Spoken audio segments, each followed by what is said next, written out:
আসসালামু আলাইকুম সুপ্রিয় আইনের শিক্ষার্থীবৃন্দ, যে যেখান থেকে যুক্ত আছেন কমেন্ট করবেন যে সাউন্ড ক্লিয়ার শোনা যাচ্ছে কিনা, ভিডিও ক্লিয়ার দেখা যাচ্ছে কিনা। ইতিমধ্যে অনেকেই যুক্ত আছেন। যেহেতু পাবলিক ক্লাস, হ্যাঁ গ্রুপে ক্লাস দিতে গিয়ে ক্লাসটি পাবলিক হয়ে যায়। যাই হোক, যেহেতু পাবলিক ক্লাস দিয়ে দিয়েছি তাই সবাই এই মুহূর্তে 50 যুক্ত আছেন, 50 জন। সবার কাছে অনুরোধ থাকবে একটি করে বিভিন্ন গ্রুপে, যারা বার কাউন্সিল গ্রুপগুলো আছে সে সকল গ্রুপে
লালমনিরহাট থেকে যুক্ত আছেন এম.এ. আজিজ, আশরাফুজ্জামান মুরাদ যুক্ত আছেন।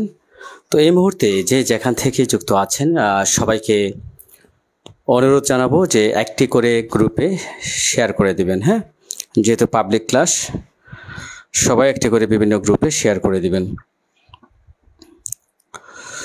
অনেকে যুক্ত আছেন আমরা দেখতে পাচ্ছি, একটি করে শেয়ার করে দিবেন বিভিন্ন গ্রুপে।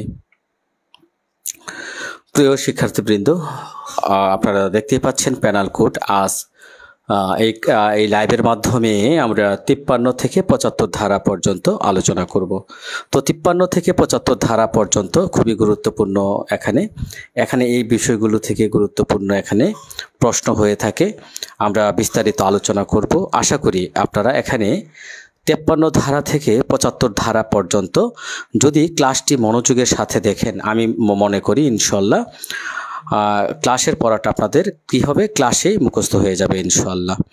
তো প্রিয় শিক্ষার্থীবৃন্দ, অনেকেই ইতিমধ্যেই সালাম জানিয়েছেন, অনেকেই যুক্ত আছেন, সবাইকে ওয়ালাইকুম আসসালাম জানাচ্ছি। আমি যুক্ত আছি দুরন্ত ল একাডেমির প্রতিষ্ঠাতা পরিচালক অ্যাডভোকেট আশরাফুল আলম।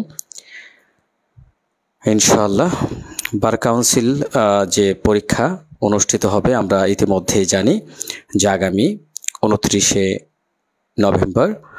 তো আমরা এর পূর্বেই আমরা ইনশাআল্লাহ আমাদের এই দুরন্ত ল একাডেমিতে যারা যুক্ত আছেন ইনশাআল্লাহ সবার একটা সেরা প্রস্তুতি হবে বলে আমি মনে করি। তো ঘোষউদ্দিন ঢাকা কচুক্ষেত থেকে শুনছি স্যার, আশরাফুজ্জামান মুরাদ, এমনি মান্নান সাহেব শেয়ার ডান, অসংখ্য ধন্যবাদ আশরাফুজ্জামান মুরাদ। তো ভেরি গুড, আমরা ইতিমধ্যেই অনেক শিক্ষার্থীকেই জানতে পারলাম।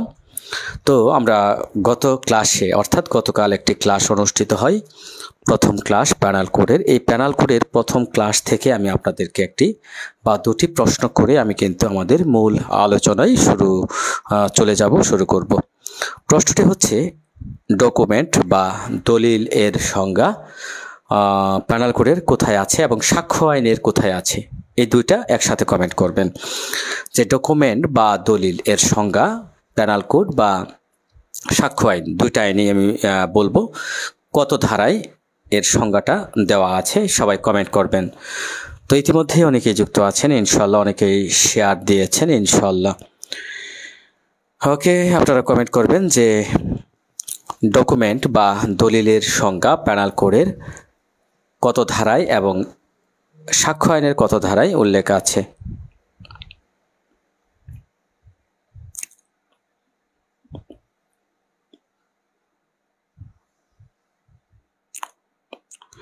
ওকে, অল ক্লিয়ার আজিজুল হক।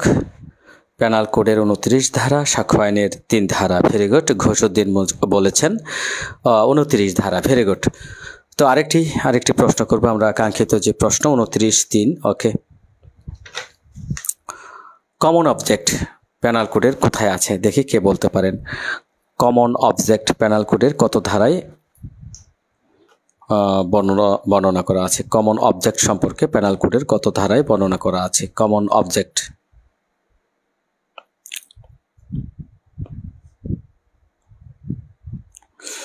বলেন দেখি। কমন অবজেক্ট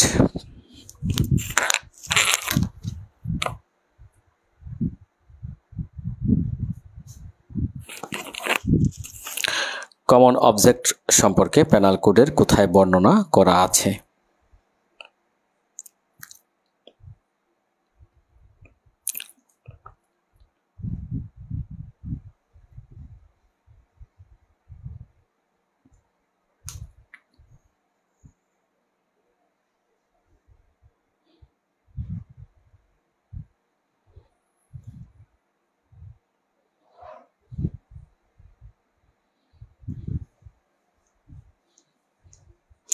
হ্যাঁ, কমেন্ট করবেন কমন অবজেক্ট সম্পর্কে প্যানাল কোডের কোথায় বর্ণনা করা আছে।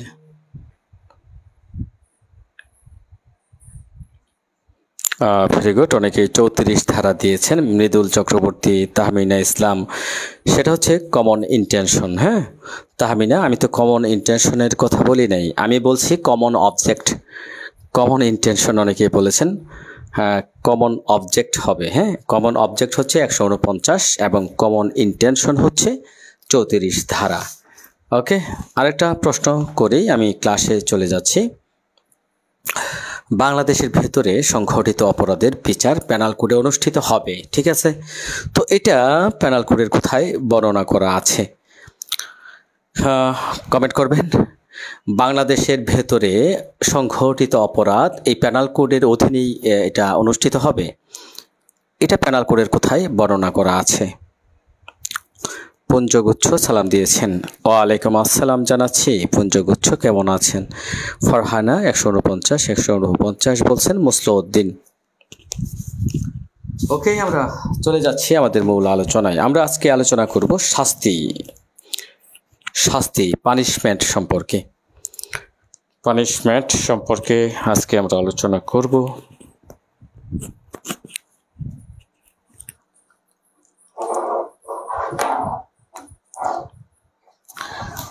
সুকান্ত পাল, হ্যাঁ আলহামদুলিল্লাহ ভালো আছি, আলহামদুলিল্লাহ। জি M Rubi, very good. Okay, আপনারা বলেন জাজ বা বিচারকের সংজ্ঞা কোথায় আছে প্যানাল কোডে? জাজ বা বিচারকের আমরা আজ আলোচনা করব প্যানাল কোডের কততম অধ্যায় জানেন? এটা হচ্ছে 3য় অধ্যায়। তৃতীয় অধ্যায় নিয়ে আমরা আজ আলোচনা করব। পেনাল কোডের তৃতীয় অধ্যায়, যেখানে বলা হচ্ছে শাস্তি বা পানিশমেন্ট সম্পর্কে 53 থেকে 75 ধারা পর্যন্ত। কত ধারা থেকে কত ধারা পর্যন্ত? ক্লাসটি মনোযোগের সাথে দেখবেন। কোনো বিষয় হ্যাঁ, বাংলাদেশের অভ্যন্তরীণ 2 ধারা। Very good, very good. তাহলে যদি প্রশ্ন হয় যে শাস্তি বা পানিশমেন্ট সম্পর্কে পেনাল কোডের কত অধ্যায়ে বর্ণিত আছে, প্রশ্ন হতে পারে, এরকম প্রশ্ন হতে পারে যে শাস্তি বা পানিশমেন্ট সম্পর্কে পেনাল কোডের কততম অধ্যায়ে বর্ণিত আছে, এরকম হতে পারে। এটা একটু ঘুরিয়ে দেব। কততম অধ্যায়ে বর্ণিত আছে, এরকম প্রশ্ন হতে পারে। হ্যাঁ, পেনাল কোডের কত অধ্যায়ে পানিশমেন্ট বা শাস্তি সম্পর্কে বর্ণনা করা আছে, কততম অধ্যায়ে বর্ণনা করা আছে, এটা হচ্ছে 3য় অধ্যায়। হ্যাঁ, প্রশ্ন এরকম হতে পারে, 3য় অধ্যায়ে পেনাল কোডের পানিশমেন্ট বা শাস্তি সম্পর্কে বর্ণনা করা আছে। আমরা প্রথমেই দেখেন পানিশমেন্টস বা শাস্তি, দণ্ডসমূহ কত প্রকার। এই যে দণ্ড কত প্রকার, বাংলাদেশে কত ধরনের দণ্ড দেওয়া যাবে, দেখেন 53 ধারা। আমরা প্রথমেই যাব যে এই বিধির অধীনে বা বিধানসমূহের বলে অপরাধীরা যে সকল দণ্ডে সাজাপ্রাপ্ত হবে সে সকল সাজা, অর্থাৎ আমাদের এই পেনাল কোডে 511টি ধারা আছে। এই যে পেনাল কোডের 511টি ধারা, এই ধারার অধীনে একজন অপরাধী কোন কোন সাজা পেতে পারেন, এই বিষয়গুলো নিয়ে আমরা প্রথমেই শুরু করব। 53 ধারা, এখানে বলা হচ্ছে শাস্তি সম্পর্কে, অর্থাৎ কত ধরনের শাস্তি এই পেনাল কোড অনুযায়ী দেওয়া যায়। লক্ষ্য করবেন এখানে যে শাস্তিগুলো সম্পর্কে বর্ণনা করা আছে, মোট 5 প্রকার শাস্তি পেনাল কোডের ধারাগুলোতে দেওয়া যাবে। কত প্রকার? 5 প্রকার। এই 5 প্রকার নিয়েও কিন্তু আপনার প্রশ্ন হতে পারে। তাহলে শাস্তি কত প্রকার? প্রশ্ন এমন হতে পারে যে শাস্তি কত প্রকার বা সাজা কত প্রকার, দণ্ড কত প্রকার। তাহলে শাস্তি বা দণ্ড মূলত হচ্ছে 5 প্রকার। কয় প্রকার? কমেন্ট করবেন। এখান থেকেও এমসিকিউ প্রশ্ন হয়ে যেতে পারে যে পেনাল কোড অনুযায়ী দণ্ড বা শাস্তি কত প্রকার। তো এখানে শাস্তি বা দণ্ড হচ্ছে মূলত 5 প্রকার। হ্যাঁ, কমেন্ট করবেন, কোনো প্রশ্ন থাকলে আমাকে বলবেন। ওকে, তাহলে আমাদের যে 5 প্রকার শাস্তি, 1 নম্বর শাস্তিটা কি দেখি। 1 নম্বর যে শাস্তিটার কথা বলা হচ্ছে, এই শাস্তিটা হচ্ছে মৃত্যুদণ্ড। মৃত্যুদণ্ড, এই যে মৃত্যুদণ্ড, আমরা গতকাল পড়েছিলাম যে পেনাল কোডে মোট কতটি ধারায় মৃত্যুদণ্ডের বিধান আছে, কতটি ধারা অনুযায়ী মৃত্যুদণ্ড দেওয়া যেতে পারে। কমেন্ট করবেন। হ্যাঁ, আমি কিন্তু বেশি প্রশ্ন আপনাদেরকে করব, আপনারা এখানে কমেন্ট করবেন। আমার এখানে একটাই উদ্দেশ্য হচ্ছে যে আপনি একবার লেখা মানে হচ্ছে 10 বার পড়ার চাইতে উত্তম। আপনি যখন একটা বিষয়, একটা টপিকস বা একটা ধারা, একটা প্রশ্ন বারবার লিখবেন, তখন কিন্তু সেটা আপনার বেশি মুখস্থ হয়ে যাবে। আর আমি মনে করি ক্লাসের পড়াটুকু আপনার ক্লাসেই মুখস্থ হয়ে যাওয়ার কথা, যদি আপনি ক্লাসটা ভালো করে মনোযোগের সাথে এখানে কি করতে পারেন, দেখতে পারেন। সো এখানে শাস্তি হচ্ছে কত প্রকার? 5 প্রকার। তো মৃত্যুদণ্ড 1 নম্বর শাস্তি আমি বলবো মৃত্যুদণ্ড। এই যে মৃত্যুদণ্ডের বিধান, এখানে কয়টি ক্ষেত্রে? আমাদের এই পেনাল কোডে মোট 10টি ধারায়, এখানে 10টি ধারায় মৃত্যুদণ্ড দিতে পারেন। কতটি ক্ষেত্রে? 10টি। পেনাল কোডে 10টি ক্ষেত্রে বা 10টি ধারায় এই মৃত্যুদণ্ডের বিধান বর্ণিত আছে। ওকে, হ্যাঁ, অনেকেই কমেন্ট দিচ্ছেন। মাইনুদ্দিন আহমেদ রিপন, মৃত্যুদণ্ড। ওকে, ভেরি গুড। অনেকেই কমেন্টে কিন্তু ইতিমধ্যে 5 প্রকার শাস্তি লিখে দিয়েছেন। ওকে, ভেরি গুড। তো 2য় নম্বর যে শাস্তি হচ্ছে যাবজ্জীবন কারাদণ্ড।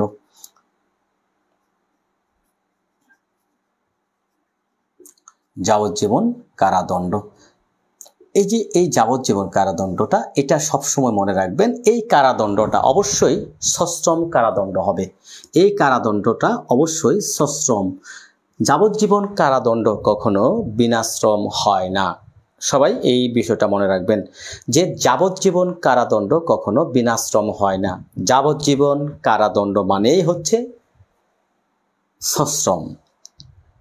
কমেন্ট করবেন, যাবজ্জীবন কারাদণ্ড মানেই হচ্ছে সশ্রম কারাদণ্ড। তারপরে দেখি আমরা 3য় নাম্বার যে শাস্তিটার কথা বলা হচ্ছে, এটা হচ্ছে শুধুমাত্র কারাদণ্ডের কথা বলা হচ্ছে, শুধুমাত্র কারাদণ্ড। এই যে কারাদণ্ড এটা আবার দুই ভাগে বিভক্ত হতে পারে, হ্যাঁ, দুই ভাগে বিভক্ত হতে পারে। একটা হচ্ছে সশ্রম কারাদণ্ড, সশ্রম, আরেকটা কারাদণ্ড হচ্ছে বিনা শ্রম। দেখেন আপনারা কিন্তু ক্লাসের পড়াটা ক্লাসেই মুখস্থ করে ফেলতে পারেন যদি একটু ভালোভাবে বুঝে শুনে ক্লাসগুলো করেন। তো দেখেন আমরা 3 প্রকার শাস্তি এখানে ইতিমধ্যেই পেয়ে গেলাম। 4 নম্বর যে শাস্তিটার আমরা দেখব, এখানে দেখেন সম্পত্তি বাজেয়াপ্ত, সম্পত্তি বাজেয়াপ্ত, ওকে, সম্পত্তি বাজেয়াপ্ত। এবং 5 প্রকার যে শাস্তিটা, এটা হচ্ছে অর্থদণ্ড বা জরিমানা, অর্থদণ্ড বা জরিমানা, ওকে। তাহলে দেখেন এখানে আমরা কয় প্রকার শাস্তি মূলত দেখলাম, 1, 2, 3, 4 এবং 5। এই যে 5 প্রকার শাস্তি আমরা এখানে দেখতে পেলাম, এই জায়গা থেকে দেখেন এইটুকু যদি আপনি ভালোভাবে বুঝতে পারেন, এখানে থেকে অবশ্যই বিগত সালে 6-7টি প্রশ্ন এখান থেকে করা হয়েছে। এখান থেকে দেখেন বিগত সালে অনেকগুলো প্রশ্ন করা হয়েছে। শুধু এইটুকু, এই যে আপনার চিত্রটা আমি এখানে অঙ্কন করলাম, এইটুকু থেকেই বিগত সালে অনেকগুলো প্রশ্ন এখান থেকে করা হয়েছে। যে 53 ধারায় দণ্ড বা শাস্তির প্রকারভেদ সম্পর্কে বলা হয়েছে। এই যে 53 ধারায় এখানে মোট 5 প্রকার শাস্তির কথা বর্ণনা করা আছে। এই 5 প্রকার শাস্তি হচ্ছে মৃত্যুদণ্ড, যাবজ্জীবন কারাদণ্ড, কারাদণ্ড, সম্পত্তি বাজেয়াপ্ত এবং অর্থদণ্ড বা জরিমানা।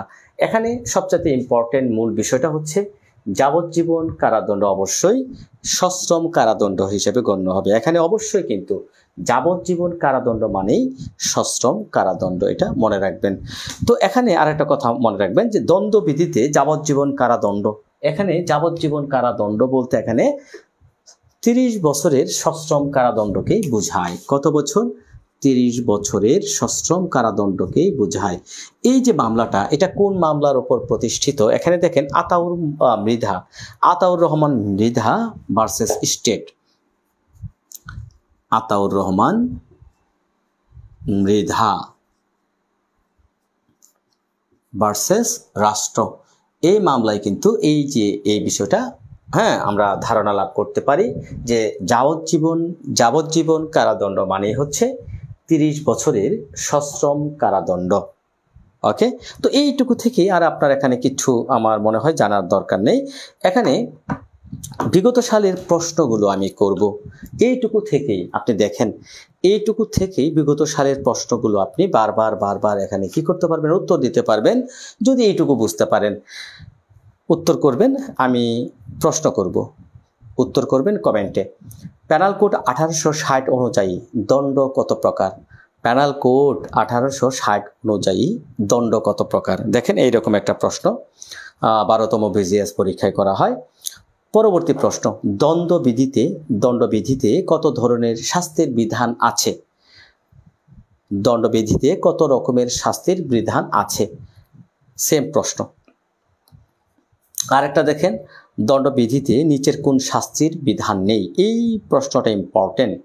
এখানে যে শাস্তিটা ছিল বেত্রাঘাত, এটা কিন্তু বাতিল করা হয়েছে। বেত্রাঘাত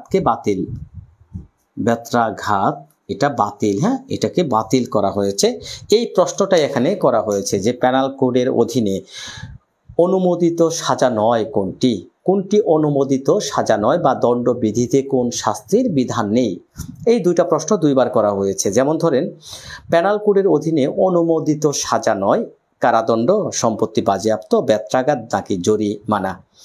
আচ্ছা, আরেকটা প্রশ্ন দেখেন, নিচের কোন বক্তব্যটি সঠিক? এই প্রশ্নটি আমি এখন করব, আপনারা উত্তর করবেন। আমি লিখে দেব বোর্ডে, হ্যাঁ, লিখে দেব, নিচের কোন বক্তব্যটি সঠিক, এরকম একটা প্রশ্ন আমি করব। দেখেন সামারি করে দিচ্ছি। প্যানাল কোডের 53 ধারা অনুযায়ী মোট 5 প্রকার শাস্তির বিধান বর্ণিত আছে। মৃত্যুদণ্ড, যাবজ্জীবন কারাদণ্ড, কারাদণ্ড 2 প্রকার, সশ্রম, বিনাশ্রম, সম্পত্তি বাজেয়াপ্ত এবং অর্থদণ্ড। তো যে প্রশ্নটি আমি করব আপনাদের বোর্ডে লিখে দিই।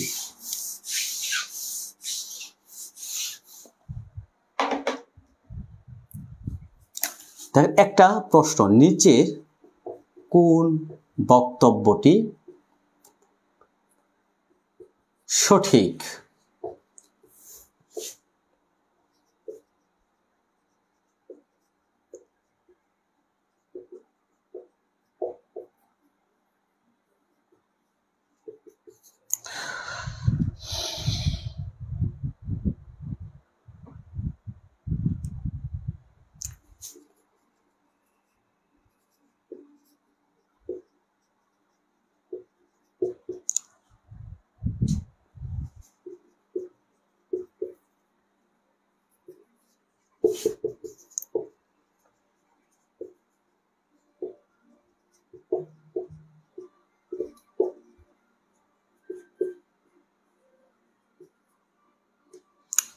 বলেন কোনটা হবে? এই প্রশ্নটার উত্তর করবেন আপনারা সবাই, এই প্রশ্নটির উত্তর করবেন। এটা কি হবে? ক্যানারি নাজনীন, আজিজুল হক, বলেন এই প্রশ্নের উত্তর কোনটা হবে? নিচের কোন বক্তব্যটি সঠিক? যাবজ্জীবন কারাদণ্ড বিনাশ্রম, যাবজ্জীবন কারাদণ্ড সর্বদাই বিনাশ্রম, যাবজ্জীবন কারাদণ্ড সর্বদাই সশ্রম। শারমিন লাবণী 3 নম্বর, আবুল কালাম আজাদ, ভেরি গুড। কারনি নাজনীন 3 নাম্বারটা হবে, হ্যাঁ উত্তর রাইট। অর্থাৎ এই প্রশ্নটা দ্বারা আমরা কি বোঝাতে চাচ্ছি? এটাই বোঝাতে চাচ্ছি যে যাবজ্জীবন কারাদণ্ড মানেই হচ্ছে সর্বদাই সশ্রম। হ্যাঁ, যাবজ্জীবন কারাদণ্ড মানেই হচ্ছে সর্বদাই সশ্রম কারাদণ্ড। ওকে,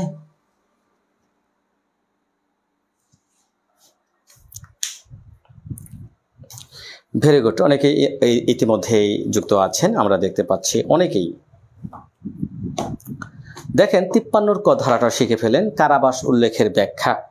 দীপান্তর, ব্যত্রাঘাত ইত্যাদি দণ্ডবিধির অনুমোদিত। দীপান্তর বা ব্যত্রাঘাত ইত্যাদি এই যে দুটি দণ্ড ছিল, এটা অনুমোদিত, সাজা নয়। হ্যাঁ, এটা অনুমোদিত, সাজা নয়। এখান থেকেও প্রশ্ন করা হয়েছে যে যাবজ্জীবন দীপান্তরের উল্লেখ রয়েছে, সেখানে সর্বদাই যাবজ্জীবন কারাবাস। 53 ক ধারাটা সিম্পল বিষয়, 53 ক ধারাটা সিম্পল বিষয়। এখানে দণ্ডবিধিতে যেখানে যাবজ্জীবন দীপান্তর, হ্যাঁ দেখেন, যেখানে দীপান্তর, যাবজ্জীবন দীপান্তর, এই যে যাবজ্জীবন দীপান্তর এই কথাটি লেখা থাকবে তৎস্থলে। হ্যাঁ, তৎস্থলে কি হবে? তৎস্থলে যাবজ্জীবন কারাদণ্ড ধরতে হবে। যেখানে দেখবেন এই দণ্ডবিধিতে উল্লেখ আছে যাবজ্জীবন দীপান্তরের কথা, সেখানে আপনাকে যাবজ্জীবন কারাদণ্ড হিসেবে ধরে নিতে হবে। এটাই হচ্ছে 53 ক ধারা, এটাই হচ্ছে 53 যাবজ্জীবন কারাদণ্ড সর্বদাই সশ্রম। Very good. দেখেন 53 ক, যেখানে যাবজ্জীবন দীপান্তর এই স্থলে সর্বক্ষেত্রে আপনাকে ধরে নিতে হবে, এটা যাবজ্জীবন কারাদণ্ড। এখানে দেখেন আরো কয়েকটা প্রশ্ন। দণ্ডবিধি অনুসারে নিচের কোন শাস্তিটি বৈধ নয়? নির্জন কারাবাস, মৃত্যুদণ্ড, যাবজ্জীবন কারাদণ্ড বিনাশ্রম, সম্পত্তি বাজেয়াপ্ত। এই প্রশ্নটার উত্তর করেন তো দেখি। যে দণ্ডবিধি অনুসারে নিচের কোন শাস্তিটি বৈধ নয়? নির্জন কারাবাস, মৃত্যুদণ্ড, যাবজ্জীবন কারাদণ্ড বিনাশ্রম, সম্পত্তি বাজেয়াপ্তকরণ। এখানে প্যানেল করে কোন শাস্তিটি বৈধ নয়, বৈধ শাস্তি নয়, এই প্রশ্নটার উত্তর করবেন। দেখেন বেশি বেশি এমসিকিউ আপনি প্র্যাকটিস করবেন, বেশি বেশি আপনার ফল হবে। হ্যাঁ, দণ্ডবিধি অনুযায়ী নিচের কোন শাস্তিটি বৈধ নয়? নির্জন কারাবাস, মৃত্যুদণ্ড, যাবজ্জীবন কারাদণ্ড বিনাশ্রম, সম্পত্তি বাজেয়াপ্ত। কোন শাস্তিটি বৈধ নয়?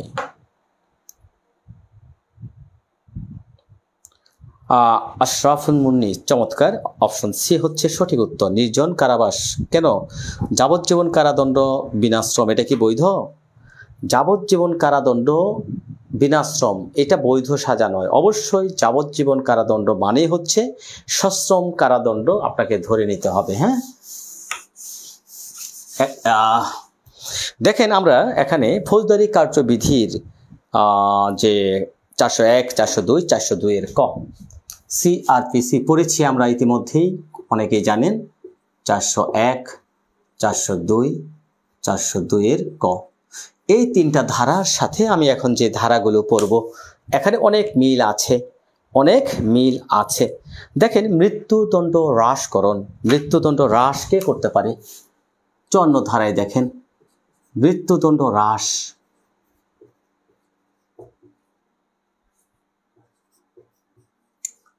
এখানে মৃত্যুদণ্ড যে হ্রাস, এটা কে করবে? প্রশ্ন এখানেই। মৃত্যুদণ্ড হ্রাস কে করতে পারে? দেখেন, সরকার চাইলে। বলা হচ্ছে এখানে সরকার যদি চান তিনি আসামির সম্মতি ব্যতীতই মৃত্যুদণ্ড হ্রাস করে অন্য যে কোনো দণ্ডে এই শাস্তিটা রূপান্তর করতে পারেন। তাহলে এখানে কে পারেন? এটা কে পারেন প্রশ্ন এখানে হতে পারে, কে পারে এই যে মৃত্যুদণ্ড হ্রাস কে পারেন? প্রশ্ন এখান থেকে হতে পারে, কে মৃত্যুদণ্ড হ্রাস করতে পারেন? কে পারেন?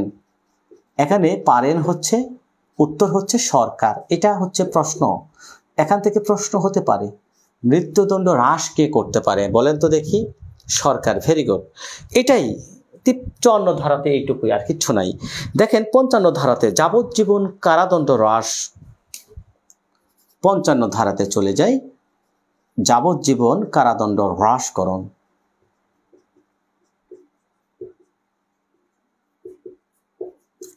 এটা কে করতে পারে? কে পারেন? কে করতে পারেন? প্রশ্ন। দেখেন, এখানেও বলা হচ্ছে যে অপরাধীকে যাবজ্জীবন কারাদণ্ডে দণ্ডিত করা হয়েছে, সরকার চাইলে উক্ত ব্যক্তির দণ্ডকে অনধিক 20 বছরে হ্রাস করতে পারেন। অনধিক 20 বছরে হ্রাস করতে পারেন। এখানে উত্তর হচ্ছে সরকার। কে পারেন? সরকার। আমরা জানি 401, 402 এই দুইটা বিধান কিন্তু সরকার পারেন। ওকে, এখন দেখেন এটাও সরকার পারেন। তাহলে 55 যে ক, এই ধারাটাই হচ্ছে মূল বিষয়, এখান থেকে প্রশ্ন হয়।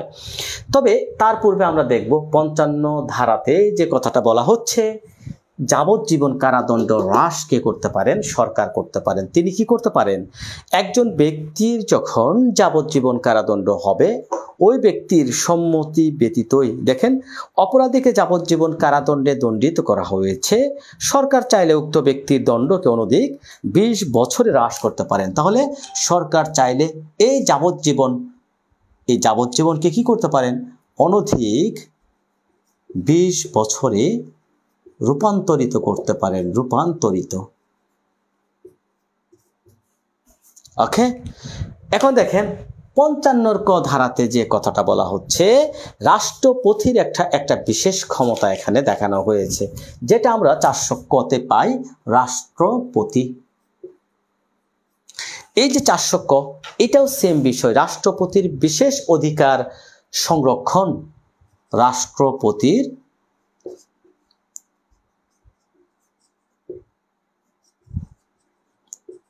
বিশেষ যে অধিকার আছে সেটাকে সেভিংস করা হয়েছে, সংরক্ষণ করা হয়েছে। বিশেষ অধিকার সংরক্ষণ, এই কথাটা এখানে বলা হয়েছে।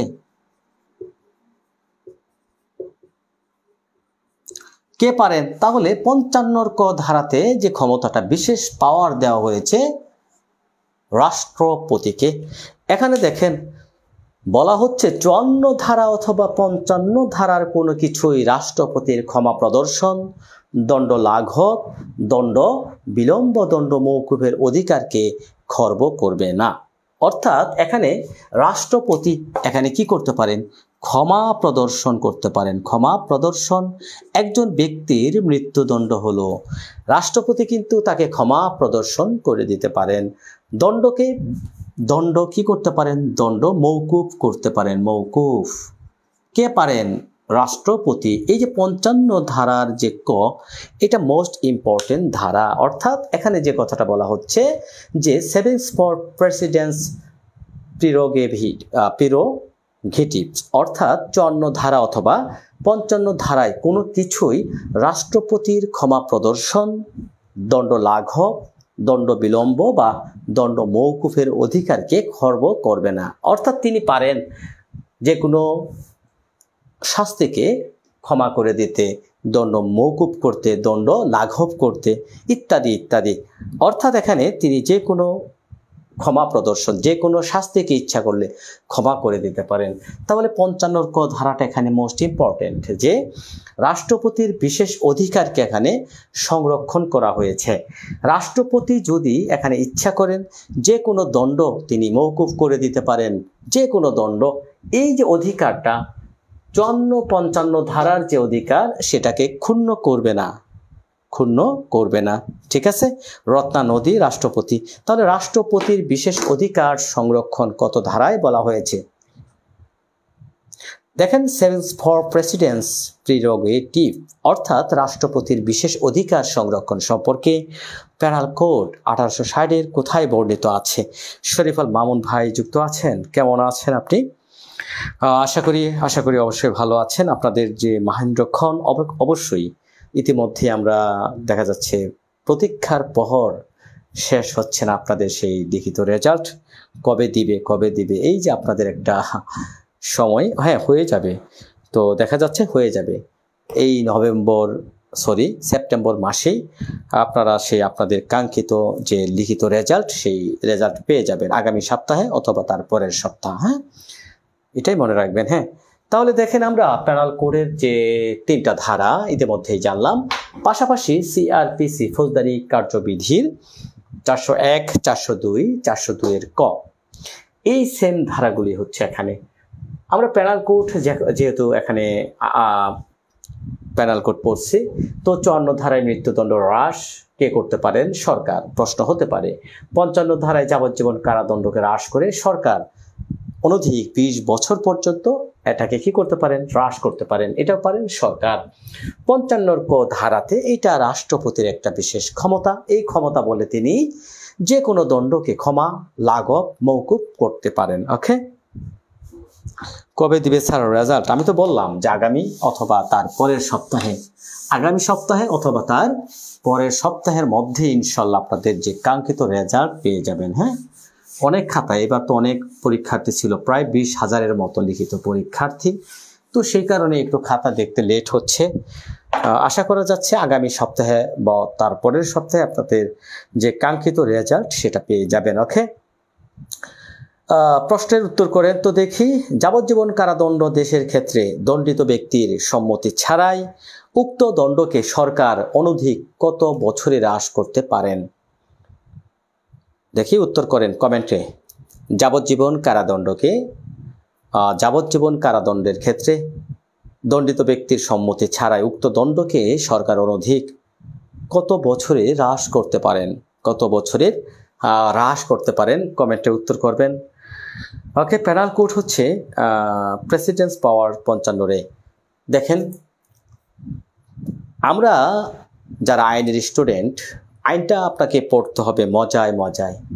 এই আইনের প্রতি যদি আপনার ভালোবাসা একবার সৃষ্টি হয়, তাহলে ওকে, আপনি আইনের জাহাজ হয়ে যাবেন। মানে কি, আইনের প্রতি আপনার একটা ভালোবাসা সৃষ্টি করতে হবে। আইন এমন একটা সাবজেক্ট, এখানে আপনার ভালোবাসা সৃষ্টি করতে হবে, নেশায় পরিণত করতে হবে এই পড়াটা। আপনি যদি আইনটাকে পড়েন, ভালোবাসেন, দেখবেন এটা রস আছে, এটাকে বলে সাহিত্যিক রস। এটার যে একটা মজা, আইনজীবী হওয়ার পরে দেখবেন প্রতিনিয়ত আপনি নতুন নতুন চ্যালেঞ্জের সম্মুখীন হবেন, নতুন নতুন মোকদ্দমা, নতুন নতুন মামলার সম্মুখীন হবেন, নতুন নতুন অভিজ্ঞতা আপনার অর্জন হবে। প্রতিনিয়ত আপনি একটা চ্যালেঞ্জের সম্মুখীন হবেন, একটা গেমস। দেখেন, একজন ক্লায়েন্ট যখন আপনাকে একটা মামলা দিবে, আপনি প্রতিপক্ষের আইনজীবীর সাথে তর্ক বিতর্ক আর্গুমেন্ট করবেন, এটা হচ্ছে একটা গেমস। আপনার টার্গেট থাকবে যে আমার এই যে গেমস বা খেলাটা আমাকে জিততেই হবে, মজা আছে এখানে। তাই আইনটাকে আপনার পড়তে হবে মজায় মজায়, ভালোবাসতে হবে আইনটাকে। তো আইন যতই পড়বেন ততই আপনার ভালো লাগবে। হ্যাঁ, তো আমরা এখানে অনেকে অনধিক 20 বছর, নিঝুম রাত্রি মাইনুদ্দিন আহমেদ রিপন বলছেন। ওকে, 20 বছর সরকার আজিজুল হক। ওকে, আমরা চলে যাচ্ছি 57 ধারাতে। বলা হচ্ছে যাবজ্জীবন কারাদণ্ডের যে ভগ্নাংশ, দণ্ডের মেয়াদ সমূহের ভগ্নাংশ সমূহ।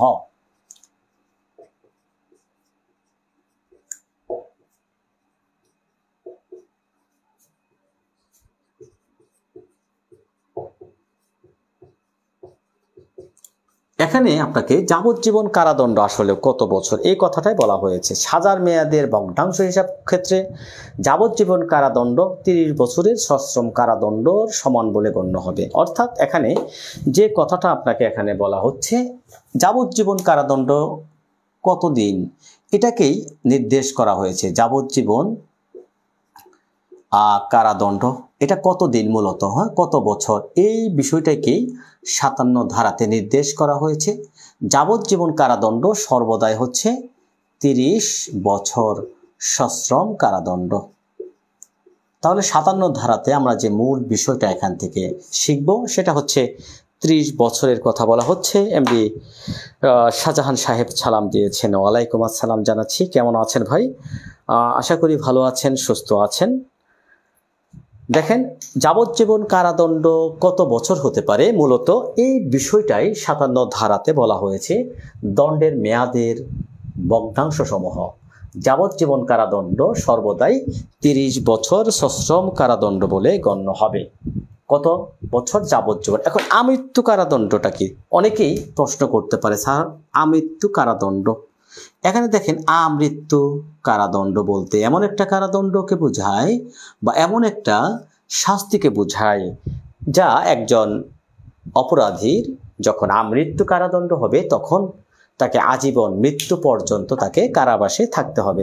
এই অপরাধগুলো কখন, এখানে দেখা যাচ্ছে গুরুতর অপরাধ যদি কেউ করে, দেখা যাচ্ছে মানবাধিকার লঙ্ঘন করে, হ্যাঁ, হিনিয়াস ক্রাইম যাকে বলা হয়, ওই যে গুরুতর অপরাধের জন্য শুধুমাত্র এই আদেশে একজন বিচারক যখন তাকে যাবজ্জীবন কারাদণ্ড দিবেন, তাকে যাবজ্জীবন কারাদণ্ড রায়ে এখানে উল্লেখ করতে হবে তাকে আমৃত্যু কারাবাস, অর্থাৎ তাকে আজীবন জেলে থাকতে হবে, অর্থাৎ মৃত্যু না হওয়া পর্যন্ত তাকে জেলে থাকতে হবে।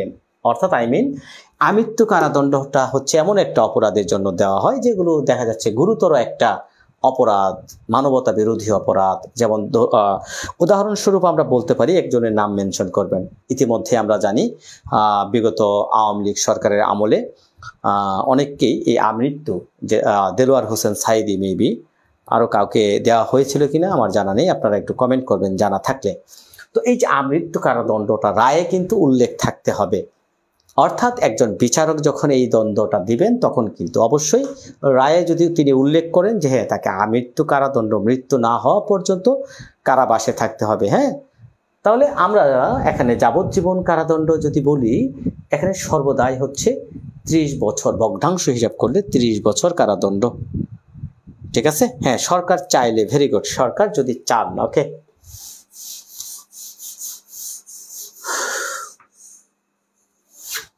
দেখেন এখানে আমরা কারাবাস, দেখেন 60 ধারাটাও একটু পড়তে পারেন। 60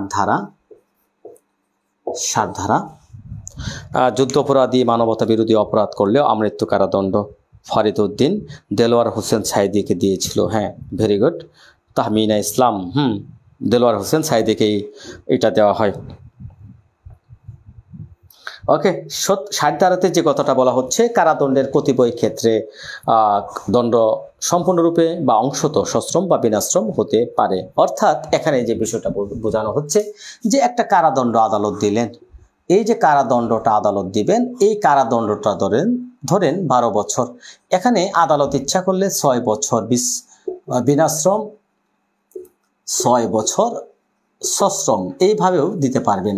এটাই হচ্ছে 60 ধারা। অর্থাৎ আংশিক সশ্রম বা আংশিক বিনাশ্রম, হ্যাঁ, বা সম্পূর্ণ সশ্রমও দিতে পারেন, সম্পূর্ণ বিনাশ্রমও দিতে পারেন, সেটা রায়ে উল্লেখ থাকবে। হ্যাঁ, এখানে আমাদের ইম্পর্টেন্ট যে ধারাটুকু সেটা হচ্ছে 63 ধারা, অর্থদণ্ডের যে পরিমাণ, অর্থদণ্ডের ক্ষেত্রে অর্থদণ্ডের পরিমাণটা কি হবে, 63 ধারায় চলে যাচ্ছি। খুবই গুরুত্বপূর্ণ এই ধারাটা, এখান থেকে বিগত সালে প্রশ্ন হয়েছিল, দণ্ড যখন আদালত দিবেন অর্থদণ্ডের পরিমাণ কত হবে, এই ধারাতে সেই বিষয়টা বলা হয়েছে। পরিমাণ, অর্থদণ্ডের পরিমাণ, সর্বোচ্চ অর্থদণ্ড কত দেওয়া যাবে, কমেন্ট করবেন তো। একজন ব্যক্তিকে সর্বোচ্চ কতটুকু অর্থদণ্ড দেওয়া যাবে, সর্বোচ্চ কত, এটাই হচ্ছে মূল বিষয়। মৃত্যু না হওয়া পর্যন্ত সরকার, সালাম সাহেব বলছেন, সাইদি সাহেবকে দিয়েছিলেন, ফরিদ উদ্দিন, হ্যাঁ অনেকেই কমেন্ট দিচ্ছেন।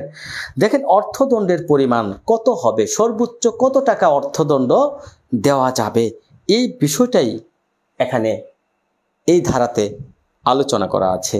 এখানে যে কথাটা বলা হচ্ছে অর্থদণ্ডের বিধান থাকলেও এর পরিমাণ কত তা উল্লেখ নেই। অর্থাৎ আমাদের এই পেনাল কোডে, দণ্ডবিধিতে অনেক ক্ষেত্রে দেখা যাচ্ছে সর্বোচ্চ অর্থদণ্ড কত দেওয়া যাবে এটা কিন্তু সুনির্দিষ্টভাবে এখানে যদি উল্লেখ না থাকে ওই ধারাতে, যে এই দেখেন অর্থদণ্ডের বিধান থাকলে একটা ধারা, একটা অপরাধ করলেন আপনি, একটা অপরাধ করার পরে দেখা যাচ্ছে ওই অপরাধের অর্থদণ্ড কত দিতে হবে সেটা সুনির্দিষ্টভাবে উল্লেখ করা নাই, তখন তাকে সর্বোচ্চ কত অর্থদণ্ড দেওয়া যাবে, জরিমানা কত করা যাবে। মানে মূল বিষয়টা হচ্ছে যে আপনি একটা অপরাধ করলেন, এই অপরাধটার শাস্তি হচ্ছে ধরেন অর্থদণ্ড। এখন এই অপরাধের ধারাতে সঠিকভাবে সুনির্দিষ্টভাবে বলা নাই যে অর্থদণ্ড কত দেওয়া যাবে, কতটুকু দেওয়া যাবে। সুনির্দিষ্টভাবে বলা না থাকলে তখন আদালত ইচ্ছা করলেই কি 10 কোটি 20 কোটি টাকা দিতে পারেন না। এখানে কি করতে হবে, হ্যাঁ অর্থদণ্ডের যে পরিমাণটা সর্বোচ্চ কত দেওয়া যাবে, দেখেন বলা হচ্ছে অর্থদণ্ডের বিধান থাকলেও এর পরিমাণ তা কত হবে উল্লেখ নাই। সেক্ষেত্রে অর্থদণ্ডের পরিমাণ অনির্দিষ্ট হবে, তবে তা অত্যধিক হবে না। অসীম হতে পারে কিন্তু তা অত্যধিক হতে পারে না। হ্যাঁ অসীম হতে পারে, তবে কি হবে না, অত্যধিক হবে না। ঠিক আছে। Faruk Hossain lawyer, excellent class sir, অসংখ্য ধন্যবাদ জানাচ্ছি। পরিমাণ বলা নাই, মানে যে অপরাধটা করবেন ওই অপরাধের অর্থদণ্ড কত দেওয়া হবে সেই পরিমাণটুকু যদি উল্লেখ না থাকে তখন আদালত অর্থদণ্ড অসীম দিতে পারেন, তবে তা অত্যধিক হবে না। হ্যাঁ অর্থদণ্ড অসীম হবে, তবে তা অত্যধিক হবে না। দেখেন বলা হচ্ছে যে অর্থদণ্ডের বিধান, যে ক্ষেত্রে কোনো অর্থদণ্ডের পরিমাণ কি পর্যন্ত হতে পারে তা ওই ধারাতে উল্লেখ করা নাই, সেক্ষেত্রে অপরাধীকে যে অর্থদণ্ডে দণ্ডিত করা যেতে পারে সে অর্থদণ্ডের পরিমাণ অসীম হতে পারে, কিন্তু তা অত্যধিক হবে না। অত্যধিক বলতে অতিরিক্ত হবে না, রাইট। অসীম হবে তবে অতিরিক্ত হবে না, এটাই মূল বিষয়। অতিরিক্ত হবে না, এটা কোথায় বলা হয়েছে, 63 ধারার মূল বিষয়। এখান থেকে নির্দিষ্ট সীমা নাই, তবে তা অত্যধিক হবে না। Very good. অর্থদণ্ডের ক্ষেত্রে এই 63 ধারা থেকে একটা প্রশ্ন করা হয়েছে। দেখেন যে ক্ষেত্রে পেনাল কোড অনুসারে অর্থদণ্ডের বিধান থাকে কিন্তু কত টাকা অর্থদণ্ড দেওয়া যাবে সে বিষয়ে কোনো উল্লেখ থাকে না, সেক্ষেত্রে সর্বোচ্চ অর্থদণ্ডের পরিমাণ কত? প্রশ্ন, এই প্রশ্নটা 7ম বিজিএস পরীক্ষায় আসছে। যে ক্ষেত্রে পেনাল কোড অনুসারে অর্থদণ্ডের বিধান থাকে কিন্তু কত টাকা অর্থদণ্ড দেওয়া যাবে সে বিষয়ে কোনো উল্লেখ থাকে না, সেক্ষেত্রে অর্থদণ্ড সর্বোচ্চ পরিমাণ কত? 1000 টাকা, 2000, 5000, নাকি নির্দিষ্ট সীমানা নেই তবে তা অত্যধিক হবে না? এটাই হচ্ছে উত্তর। অধিক হতে পারে, অত্যধিক হতে পারে, তবে অসীম হবে না বা অতিরিক্ত হবে না। Very good. হ্যাঁ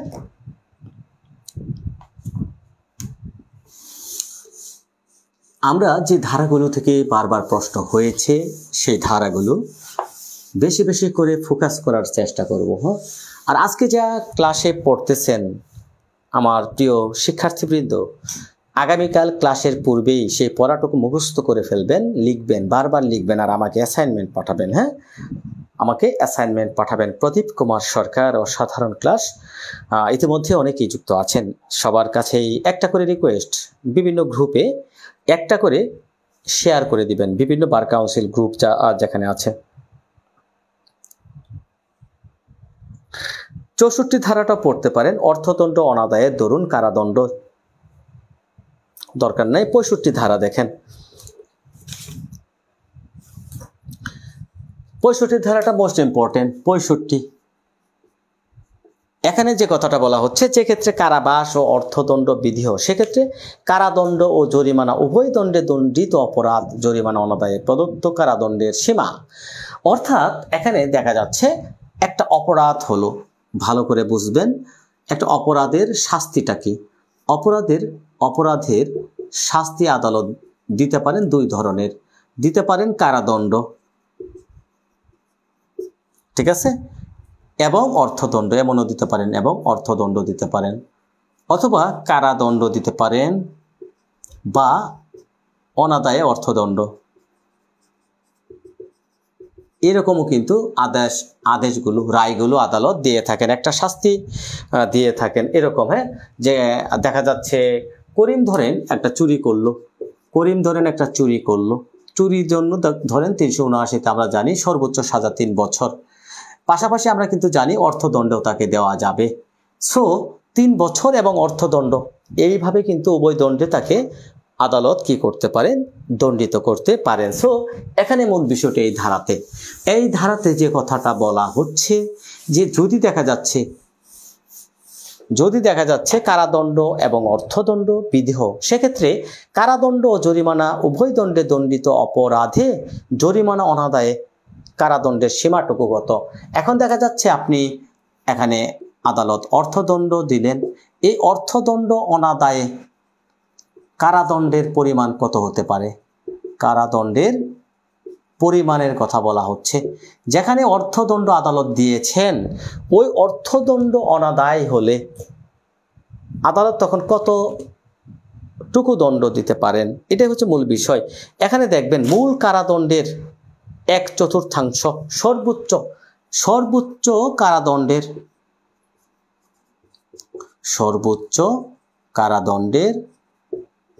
1/4।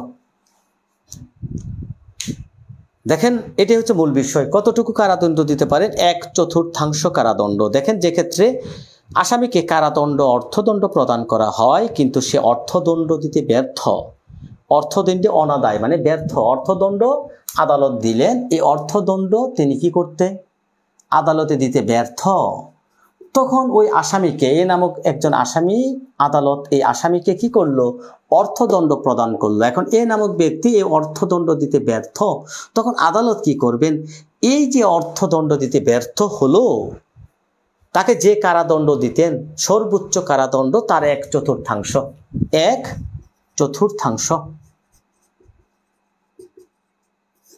এটা হচ্ছে মূল বিষয়। তাহলে দেখেন উত্তর কি হবে, এখান থেকে একটা প্রশ্ন করা হয়েছিল বিগত সালে, আদালত অর্থদণ্ড অনাদায়ে কারাদণ্ড দিলে তা 1/4 বেশি হবে না। অপশন ক, অপরাধের সর্বনিম্ন শাস্তির, আদালত প্রদত্ত শাস্তির, আদালত কর্তৃক কার্যকর শাস্তির। তাহলে কতটুকু শাস্তি, এখানে অপশদণ্ড কি হবে, হ্যাঁ 4/1 কি হবে, দেখেন কি বলা হচ্ছে, আদালত অর্থদণ্ড অনাদায়ে কারাদণ্ড দিলে তা 4/1 বেশি হবে না। অপরাধের সর্বোচ্চ শাস্তির, অপশন খ অপরাধের সর্বনিম্ন শাস্তির, অপশন গ আদালতের প্রদত্ত শাস্তির নাকি আদালত কর্তৃক কার্যকর শাস্তির, কোনটা হবে উত্তর। দেখেন তো কোনটা হবে, 65 ধারাতে চমৎকার একটা কথা বলা হচ্ছে। এখানে আমরা 1/4 অপরাধের সর্বোচ্চ যে শাস্তি তাকে দেওয়া যেত, ওই অপরাধের সর্বোচ্চ শাস্তি 4/1 তাকে দেওয়া যাবে। ওকে, এখন আমরা চলে যাচ্ছি 66 ধারা। শুধুমাত্র যদি আদালত অর্থদণ্ড দিয়ে থাকেন, 66 ধারায় চলে যায়, মোস্ট ইম্পর্টেন্ট। দেখেন শুধুমাত্র অর্থদণ্ডের বিধান, দেখা যাচ্ছে আদালত যদি শুধুমাত্র অর্থদণ্ড দেন, তাহলে কি অপরাধের ক্ষেত্রে অর্থদণ্ড অনাদায়ে কারাদণ্ড কতদিন দিতে পারেন, শুধুমাত্র অর্থদণ্ডের বিধান। এই অর্থদণ্ড যদি অনাদায় হয়, ব্যর্থ, অনাদায়ে সর্বোচ্চ, দেখেন অর্থদণ্ড অনাদায়ের ক্ষেত্রে কারাদণ্ড কতটুকু দেওয়া যাবে, এটাই হচ্ছে মূল বিষয়। দেখেন অর্থদণ্ড যদি দেখা যাচ্ছে,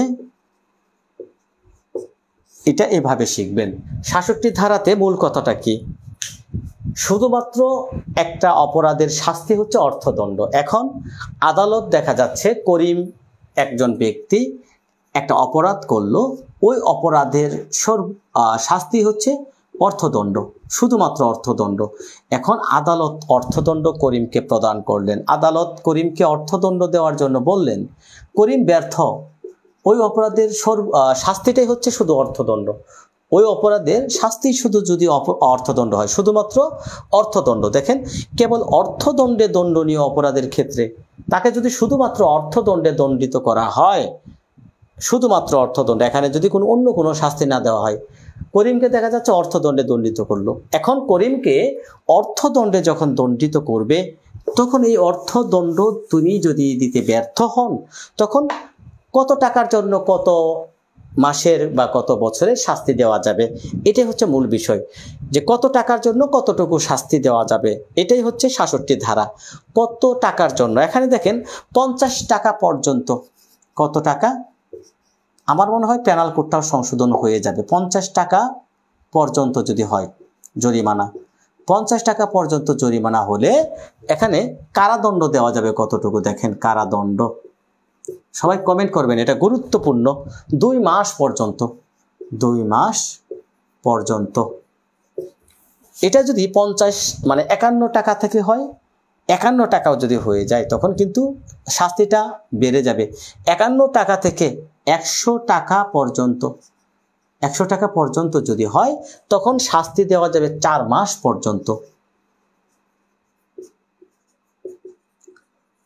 দেখেন, এখন দেখেন ১০০ টাকা প্লাস মানে ধরি ১০১ টাকা, তখন কিন্তু শাস্তি হয়ে যাবে ৬ মাস পর্যন্ত কারাদণ্ড। এখান থেকে প্রশ্ন হতে পারে, তাহলে ৫০ টাকা পর্যন্ত যদি হয়, ৪৯ টাকা বা ৫০ টাকা পর্যন্ত যদি হয়, ১ টাকা জরিমানা দিলেও বা ২ টাকা, তবু ২ মাস, অর্থাৎ ৫০ টাকার ভিতরে যদি থাকে অর্থদণ্ডের পরিমাণ, এটা আপনি দিতে ব্যর্থ, তখন আদালত আপনাকে ২ মাসের কারাদণ্ড দিয়ে দিবেন। আবার দেখেন, ৫১ টাকা থেকে ১০০ টাকা পর্যন্ত যদি হয়, আদালত তখন কিন্তু ৪ মাসের কারাদণ্ড দিয়ে দিবেন।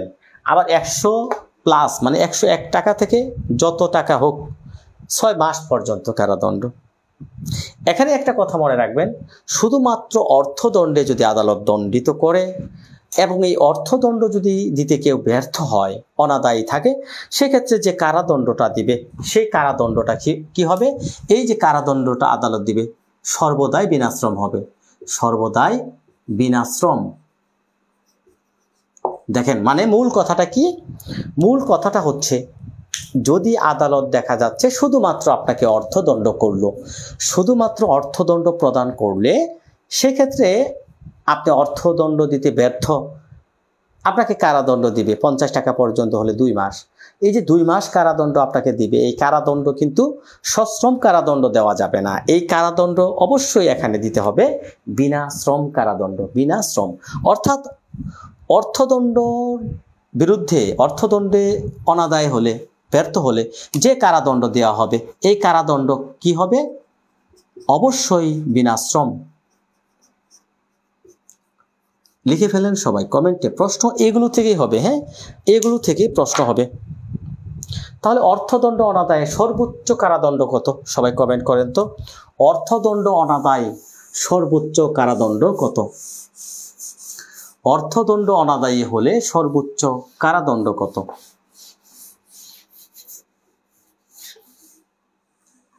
অর্থদণ্ড যদি অনাদায়ী হয়, সর্বোচ্চ কারাদণ্ড কত? ধরেন ১০ লক্ষ টাকা অর্থদণ্ড, অর্থদণ্ড দিতে ব্যর্থ, তাহলে সর্বোচ্চ কত কারাদণ্ড দেওয়া যাবে? সর্বোচ্চ কারাদণ্ড কত? কমেন্ট করেন। ১০ লক্ষ টাকা অর্থদণ্ডে দণ্ডিত করা হলো। এখানে এই ১০ লক্ষ টাকা দিতে আপনি ব্যর্থ, আপনাকে কারাদণ্ড দেওয়া যাবে সর্বোচ্চ কত? অনেকেই কমেন্ট দিচ্ছেন। MD A Rahman, Saeed Khan, Shimu Sultana, MD Sumon, Shirin Sultana, very good. Kabir Ahmed, এখানে আমি একটা বিষয় খুবই লক্ষ্য করি যারা কমেন্ট করেন তারা প্রতিনিয়তই কমেন্ট করেন। আমার ক্লাসগুলো যারা দেখেন প্রতিনিয়তই দেখেন লাইভে, যারা অ্যাসাইনমেন্ট দেন, পরীক্ষা দেন, তারাই দেন। আর বাকিগুলো যে কোথায় কি করে আল্লাহ জানে। অর্থাৎ এখানে আপনি 10 লক্ষ টাকার স্থলে যদি আমি 10 কোটি টাকাও বসাই, সর্বোচ্চ কারাদণ্ড হচ্ছে 6 মাস। কত? সর্বোচ্চ কারাদণ্ড। তাহলে অর্থদণ্ড, শুধুমাত্র অর্থদণ্ড দিলে অনাদায়ী মানে সর্বোচ্চ কারাদণ্ড কত? সর্বোচ্চ কারাদণ্ড হচ্ছে 6 মাস। মোস্ট ইম্পর্টেন্ট এইটুকু, হ্যাঁ, মোস্ট ইম্পর্টেন্ট মনে থাকবে। কত ধারায় বলা হয়েছে? 66 ধারা। কত ধারা? 66 ধারা, মনে থাকবে।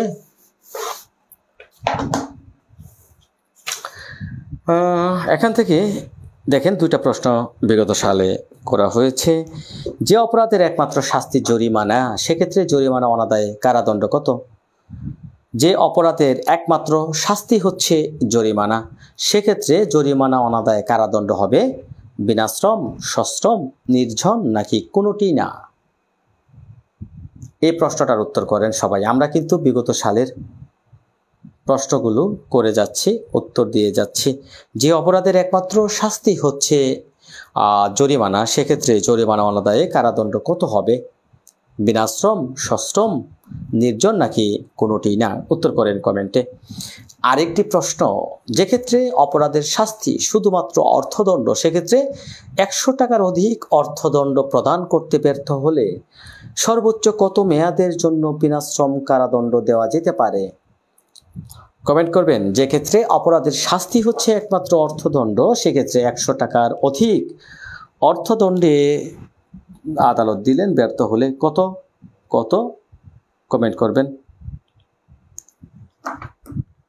দেখেন 68, 69 ধারাটাও এক টানে শিখে যাব। 68, 69 দেখেন, আপনার অর্থদণ্ড আদালত দিল, সিম্পল বিষয়।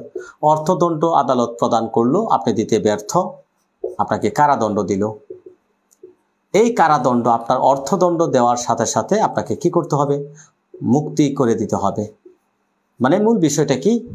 68 ধারার মূল বিষয়টা হচ্ছে অর্থদণ্ড প্রদান করলো আদালতে, আপনি অর্থদণ্ড দিতে ব্যর্থ, সো আদালত আপনাকে একটা শাস্তি দিল, দণ্ড দিল, কারাদণ্ড দিল। আপনি অর্থদণ্ড দেওয়ার সাথে সাথে আপনাকে কি করতে হবে? মুক্তি করে দিতে হবে, কারামুক্তি, মুক্তি দিতে হবে। অর্থদণ্ড প্রদান করার সাথে সাথেই কারামুক্তি। 68 ধারা। এখন আনুপাতিক হারে 69 ধারায় বলা হচ্ছে জরিমানার আনুপাতিক অংশ আদায়ে কারামুক্তি। দেখা যাচ্ছে আপনাকে 50 টাকা জরিমানা করছে, আপনি দিতে ব্যর্থ, 2 মাস আপনাকে কারাদণ্ড দিয়েছে। আপনি এখান থেকে 25 টাকা দিতে পারলেন, তাহলে আপনাকে কি করতে হবে? 25 টাকার জন্য 1 মাস মাইনাস করে আপনাকে 1 মাস খাটতে হবে। বুঝাইতে পারছি?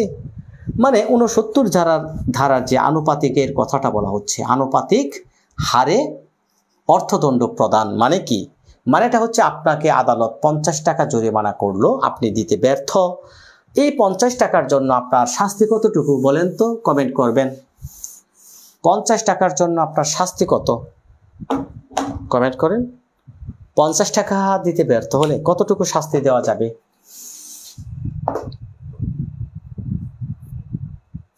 কমেন্ট করেন, কমেন্ট করেন দ্রুত। আমরা দ্রুত কমেন্ট চাচ্ছি আপনাদের। 50 টাকা দিতে ব্যর্থ হলে কতদিন কারাদণ্ডে দেওয়া যাবে বলেন?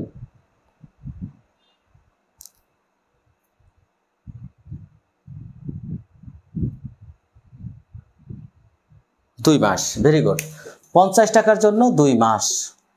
এখন দেখা যাচ্ছে আপনি 25 টাকা দিলেন, অর্থদণ্ড প্রদান করলেন, অর্থদণ্ড 25 টাকা অর্থদণ্ড প্রদান করলেন, আদালতে প্রদান। এখন এই 2 মাস থেকে কি করবে? 1 মাস কর্তন করা হবে। তাহলে আপনাকে আর হাজত খাটতে হবে কয়দিন? 1 মাস। 1 মাস, হ্যাঁ, এটা হচ্ছে আনুপাতিক। ফরিদুদ্দিন বলছে 4 মাস। হায় রে ভাই, কেবল পড়ালাম, তাও যদি ভুলে যান কেমন হবে?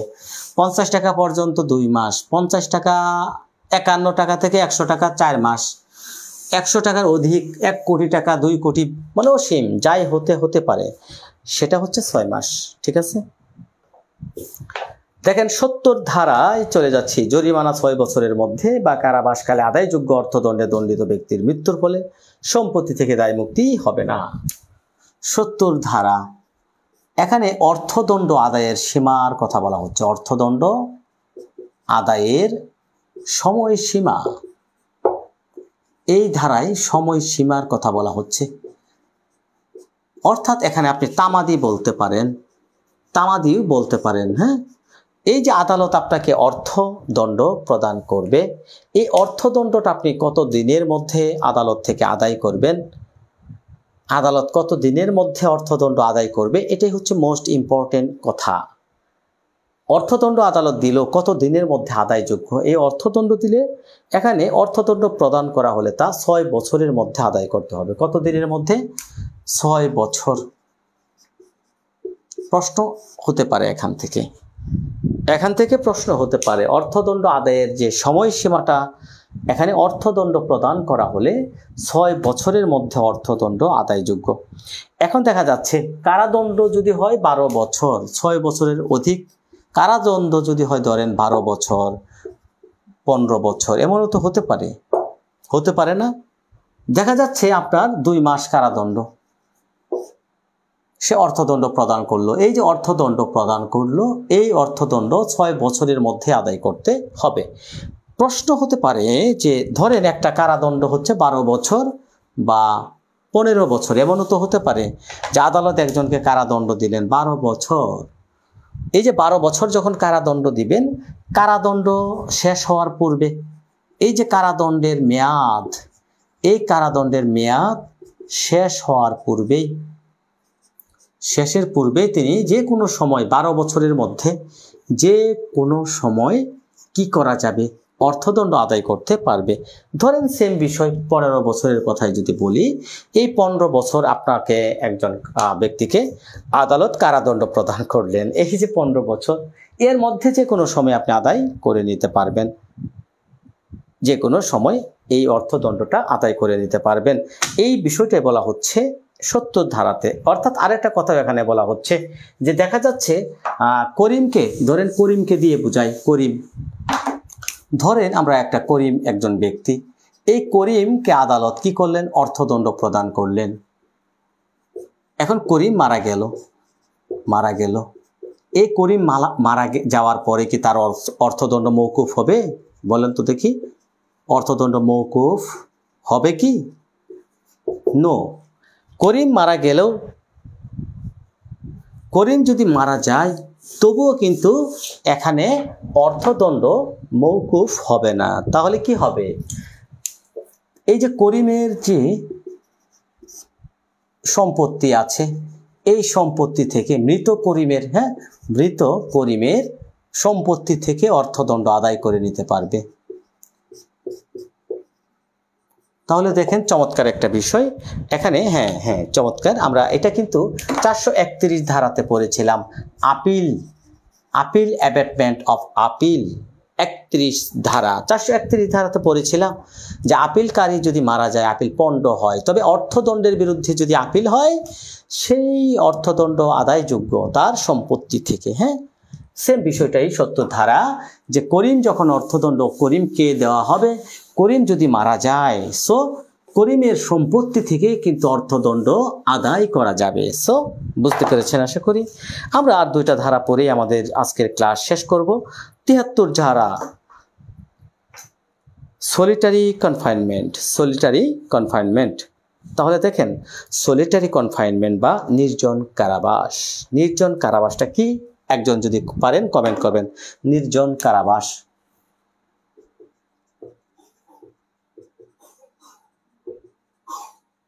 এই যে নির্জন কারাবাস, এটা বলা হচ্ছে 73 ধারা, 73 ধারাতে বলা হচ্ছে নির্জন কারাবাস।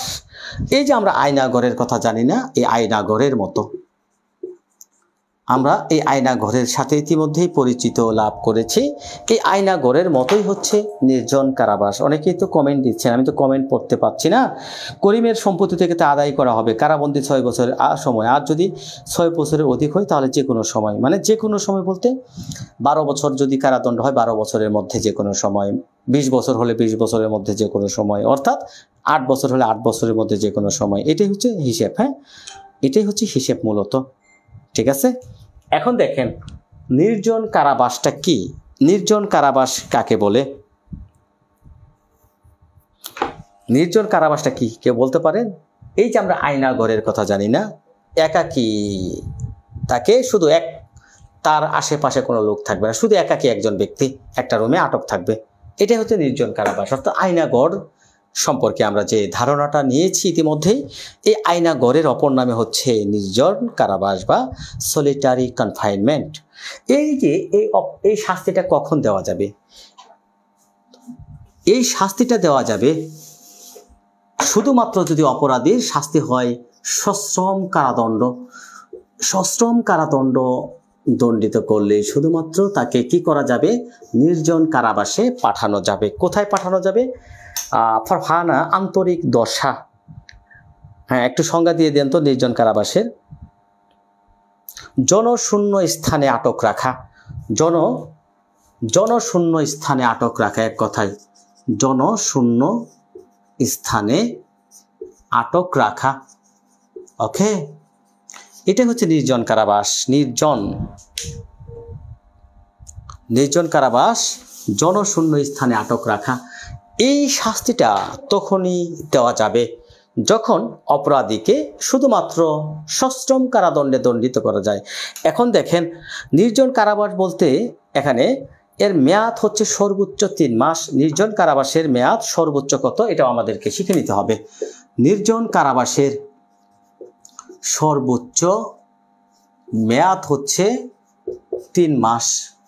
প্রশ্ন এখান থেকে হতে পারে, নির্জন কারাবাস কখন দেওয়া যায়? যখন আসামিকে শুধুমাত্র সশ্রম কারাদণ্ডে দণ্ডিত, বিনাশ্রম কারাদণ্ডের জন্য কিন্তু এখানে এই দণ্ড নির্জন সলিটারি কনফাইনমেন্ট দেওয়া যাবে না।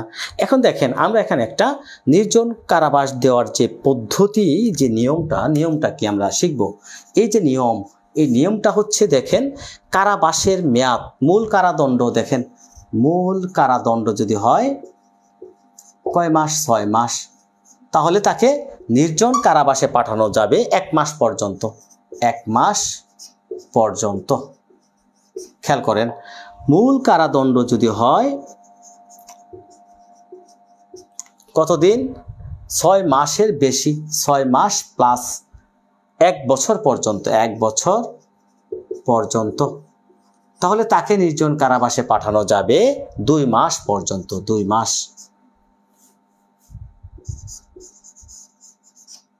ওকে, মূল কারাদণ্ড যদি হয় 1 বছরের বেশি, তাহলে তাকে নির্জন কারাবাসে পাঠানো যাবে কত দিনের জন্য? 3 মাস, সর্বোচ্চ 3 মাস। এই যে সর্বোচ্চ 3 মাসটাই হচ্ছে এখানে মূল কারাদণ্ড। তাহলে আমরা যদি আরেকটু সামারি করে দেই যে মূল কারাদণ্ড যদি হয় 6 মাসের কম, 6 মাসের কম হলে তাকে নির্জন কারাবাসে পাঠানো যাবে 1 মাস। 6 মাসের বেশি 1 বছর পর্যন্ত যদি হয় 2 মাস, নির্জন কারাবাস হবে 2 মাস। 1 বছরের বেশি যদি তাকে সশ্রম কারাদণ্ড দেওয়া যায়, তাহলে তার কারাদণ্ড হবে 3 মাস সর্বোচ্চ। মূল বিষয় হচ্ছে এটা। তাহলে অবশ্যই সর্বোচ্চ শাস্তি নির্জন কারাবাস দেওয়া যাবে 3 মাস, এটা অবশ্যই সশ্রম কারাদণ্ড হতে হবে। দেখেন, সামারিটা টেনে নেন। এই 3টা কথা এখানে আপনি শিখবেন। এইটুকু শিখলে আপনার এখান থেকে প্রশ্ন হলে কমন পেয়ে যাবেন। জনশূন্য ঘরে আটক রাখা, এমডি দেলোয়ার হোসেন মুকুল, ভানুগড়। বিনাশ্রম কেন? সশ্রম কারাদণ্ড না দিলে কিন্তু এখানে সলিটারি কনফাইনমেন্ট দেওয়া যাবে না। ওকে, আবার দেখেন 74 ধারাতেও নির্জন কারাবাস একটানা। এই যে 74 ধারাতেও দেখেন, এটা একটানা কত দিন হবে না? 14 দিনের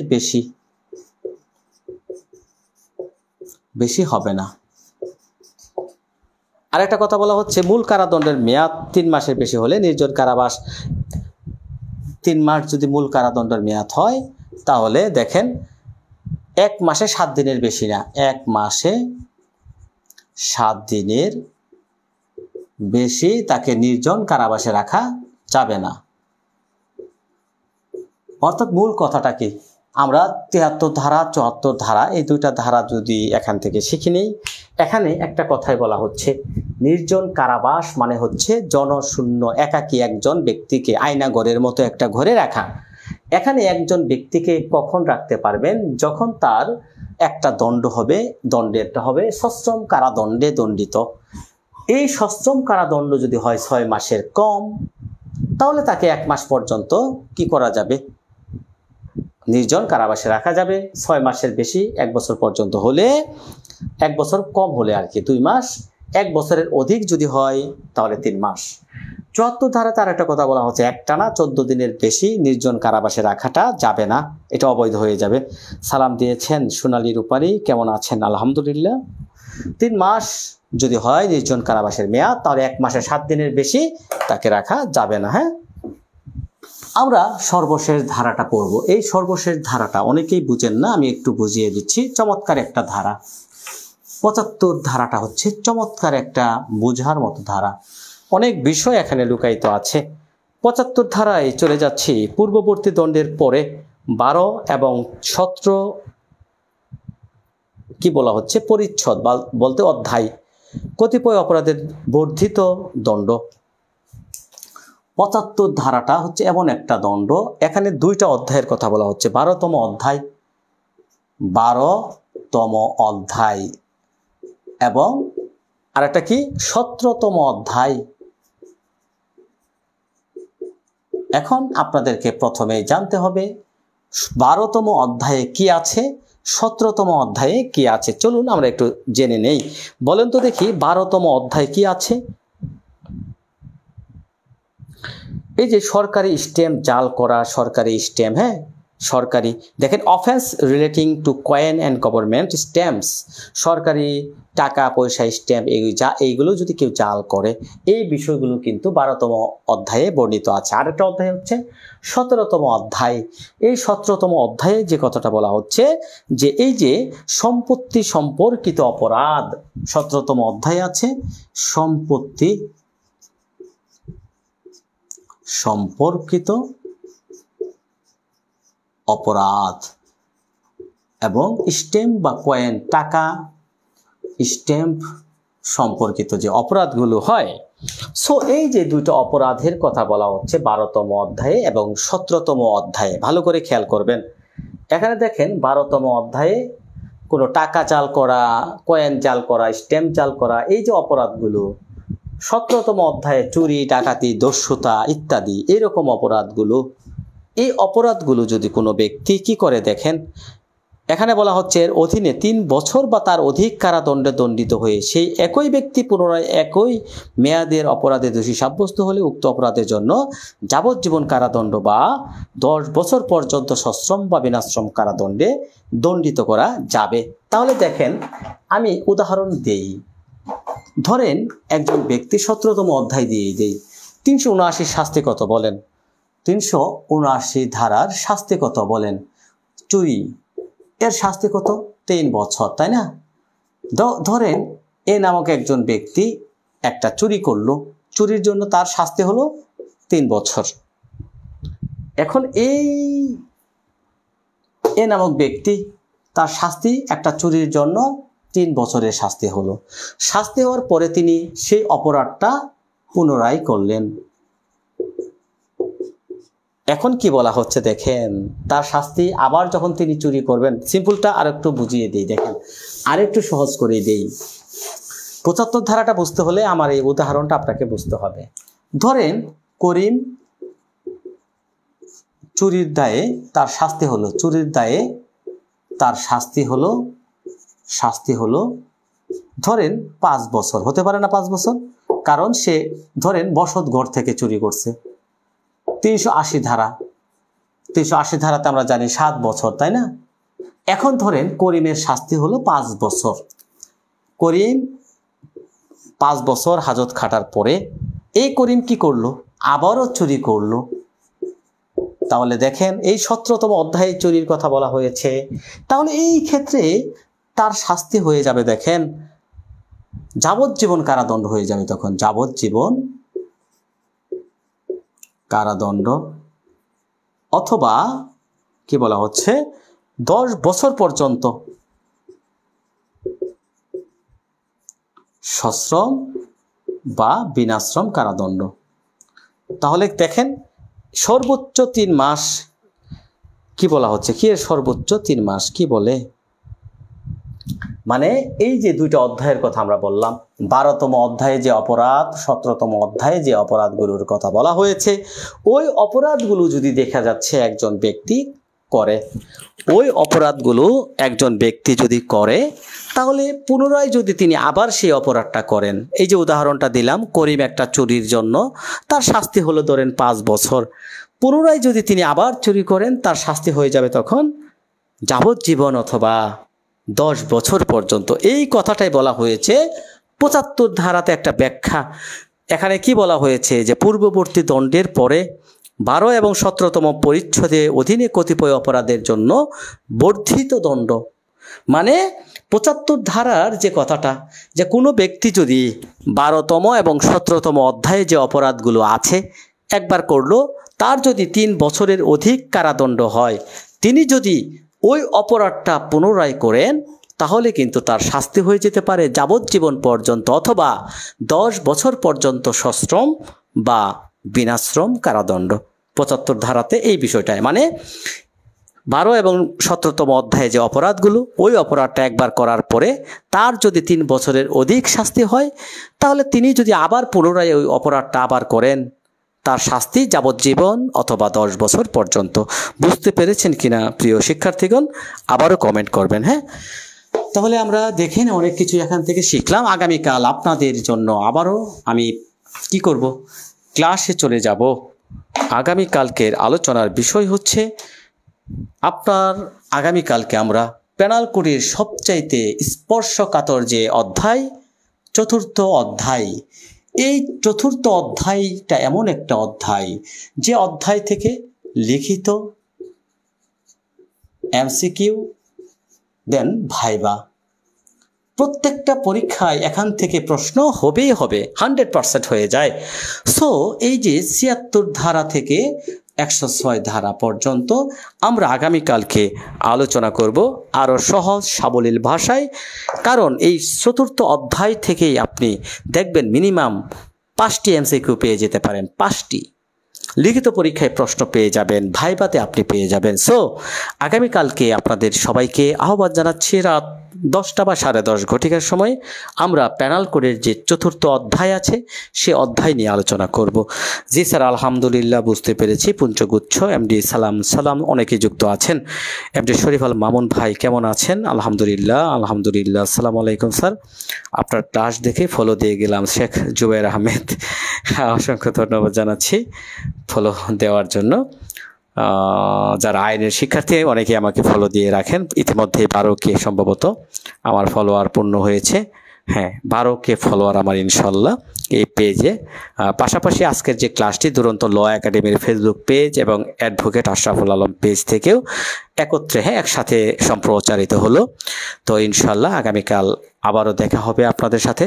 আমাদের স্পেশাল ব্যাচে যারা যুক্ত আছেন, স্পেশাল ব্যাচে আপনাদের বলবো আগামীকাল আপনাদের অবশ্যই ক্লাসের পূর্বে আপনারা অবশ্যই কি করবেন, এই যে পেনাল কোডের 1 ধারা থেকে অবশ্যই 75 ধারা পর্যন্ত ভালোভাবে অ্যাসাইনমেন্টগুলো জমা দিবেন। 1 থেকে 75 ধারা পর্যন্ত অ্যাসাইনমেন্ট যারা 2 বার দিবে তারা গুড স্টুডেন্ট। ওকে, আমার এই স্পেশাল ব্যাচের নিয়মটাই হচ্ছে আজকে আমি যা ক্লাসে পড়াবো আগামীকাল আপনারা লিখবেন, আমাকে পাঠিয়ে দিবেন। আমার কথাই হচ্ছে একবার লেখা মানেই 10 বার পড়ার চাইতে উত্তম। সো স্যার আপনি কি প্রত্যেক দিন ক্লাস করেন এভাবে অনলাইনে? হ্যাঁ, আমি তো প্রত্যেক দিন বলতে সপ্তাহে আমরা এখানে আমাদের স্পেশাল ব্যাচে 5টা ক্লাস করাচ্ছি, সপ্তাহে 2টা পরীক্ষা। এটা হচ্ছে আমাদের স্পেশাল ব্যাচে। আমি স্পেশাল ব্যাচে আজকে লাইভে না গিয়ে সরাসরি পেজে আসছি, ভুল করে আসছিলাম। তো যাই হোক, ভুল করে আসার পরেও আমি সেই লাইভটা চালিয়ে যাই। সবাইকে বলি আপনারা সবাই শেয়ার দিয়ে দেন।